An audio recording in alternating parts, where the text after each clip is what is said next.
Well, this instructional photographic video is a little different than my other ones.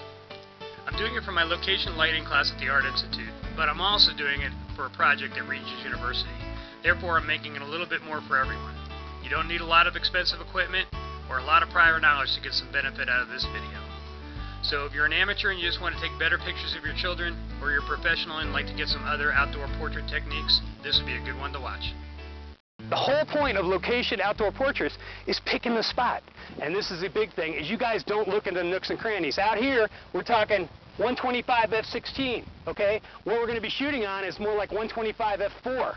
Okay, so you got to make sure you look into the dark areas because that's where you're actually going to be working. So a lot of times people will just walk straight by the best spots to shoot. We have a beautiful softbox right here. It's called the Open Sky. Okay, and we have nice little bright spots for background right over there. So what we're trying to do, instead of adding a light here and adding a light there, we're trying to take away lights. There's your softbox. This side's blocked.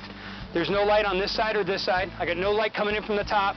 Okay, if I needed to, I'd put up what's called a blocker, which would make this side of his face dark. I don't need to do it. It's good. The most important part of a location portrait is the location. So when you're out in the bright field, you have to remember where you're going to be shooting is much more subdued light. So don't be oblivious, don't just cruise by the best spots because your eyes haven't had a chance to adjust to the subdued light. Make sure you go into the shadows and you look around. You're looking for light coming in from one source, you're looking for a good background, lots of circles of confusion, and don't walk by those best spots. Okay, so let's review. We've gone pretty fast. What we're looking for is a big open field with a big open sky. The sky is the source. The sky is going to be the key for your subject. The sun's almost never your key. We're also looking for a dark background because our subject's in such subdued light that any kind of bright background or backlit situation simply won't work. We're also looking for a blocker that would juxtapose the source. The blocker would be a way to inhibit light so it's not coming from 360 degrees around. And finally, we want to add a reflector. A reflector will just give us a little catchlight in the eyes and a little fill. Most importantly, a little life to the picture. One thing to remember about the fill is you do not want to cross the axis. That means you do not want to put it on the opposite side of the key. You want to put it right as close to on camera as possible, or at least on camera line. One thing it's always good to have in an outdoor shoot, this is really dry weather right now, but it's not always, some dark green blanket. Okay, dark green wool's better than cotton, and it's dark green. So if I had somebody sit on this because the grass is wet, it would virtually disappear underneath them. One of the reflectors I bought and I use a lot is gold on one side and white on the other. The gold actually isn't to reflect the sun. Okay, the gold is to reflect off the blue sky. Okay, if I use it in a shady area and I get a reflection off the blue sky, I want to make sure that the blue becomes more neutral when it hits. If I use silver or white, white wouldn't reflect enough, and if I use silver, it would actually give a blue reflection on my subject. So I use the gold for a reflection off the blue sky. There's a lot of reasons you gotta use a reflector and flash. First of all, it's going to be more natural looking. Second of all, what's the recycle time on a reflector? Yeah, so if Alex starts bouncing off the wall, right, he starts doing his goofy stuff, you know, I can go fire away. I don't have to wait on a recycle on a reflector, especially if you're shooting a little kid or something.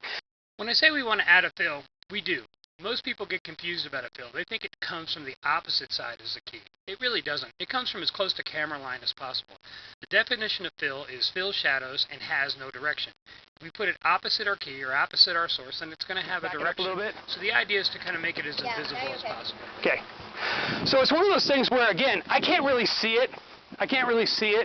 You know, from where I'm standing hitting her. But oh yeah, that's big time. If you come here and you look back in this direction, everybody should come back here and look back in this direction. You definitely see that white disc, see that white spot? That's no different than a flattering flash.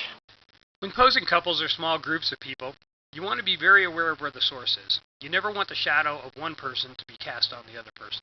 So therefore, if I'm doing a couple, I'll always put the person closest to the source in the back, and the person furthest away from the source in the front. That way the person in the back can never throw a shadow on the person in the front.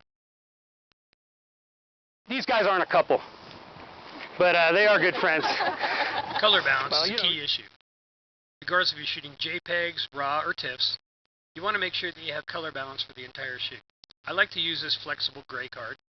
It also has a white side, so I can do a white balance or a gray balance. Once I set my color balance, I'm good to go for the entire shoot. Because we're shooting in such a low light situation, shutter speed might become an issue.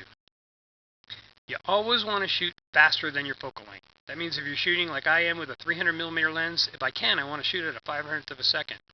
In this situation, there's no way I can get that faster shutter speed. I don't want to dial up my ISO, so therefore I'm using a monopod to stabilize my picture. But even with the monopod, I really have to concentrate on holding very still. Remember, if you shoot a lot of great portraits and you have motion, you got nothing. He looks great. I'm looking a lot at backgrounds right now. I'm looking about light against dark, dark against light. When I say I'm looking for a background, what I mean is out of the whole big scene, I'm really just looking for a very small part. Some part that's mostly dark with a little light area. What I'll try to do is juxtapose the heads against the light area. That should give me separation and depth. Another thing about the background is you want to make sure you're away from your background. With a very long telephoto lens, you're actually compacting the background quite a bit, which means you're taking out a tiny, tiny piece of a big area. As long as it's subdued, has some nice lights and darks, you can keep the light area towards the center. The circles of confusion should be very big, and it'll work just fine. Clothing is very important in a portrait. First rule is you want to make sure the value of the clothing is similar to the value of the background. You want to make sure the face is the highest point of contrast, not the clothing. So a lot of times doing senior portraits, people like to wear white. Well, if I'm not shooting in a beach or a high-key area, then white really isn't the best choice. I understand why people like it because it makes them look dark or tan. But by the time the picture gets to reproduction, their skin tones could often go very red or very orange. So I encourage people to wear darker clothes with very little pattern. Textures are good, things like cable knit sweaters, patterns are bad. Well, in this first picture, Jason's wearing a shirt with a stripe. It's a great looking shirt, but it might not be the best choice for this picture. I think when he switches to the solid blue shirt, it's much better. Alex is wearing a brown shirt, which I think works terrifically for this picture. It might not be the first shirt he picks for a date, but for the picture, it's great. When he switches to the black shirt and the logo, it's the logo we tend to look at. So if he actually picked one of these, I'd probably talk him into retouching the logo out. Well, I hope you learned something, or at least I hope I was able to reaffirm what you already knew. I also want to thank Alex and Jason for having their senior portraits done in front of 20 people while the photographer was trying to shoot a video. If there's something you didn't understand or you have a question, pop me an email and I'll do the best I can to get back to you. Remember, pixels are free, shoot a lot, have some fun, and thanks for watching.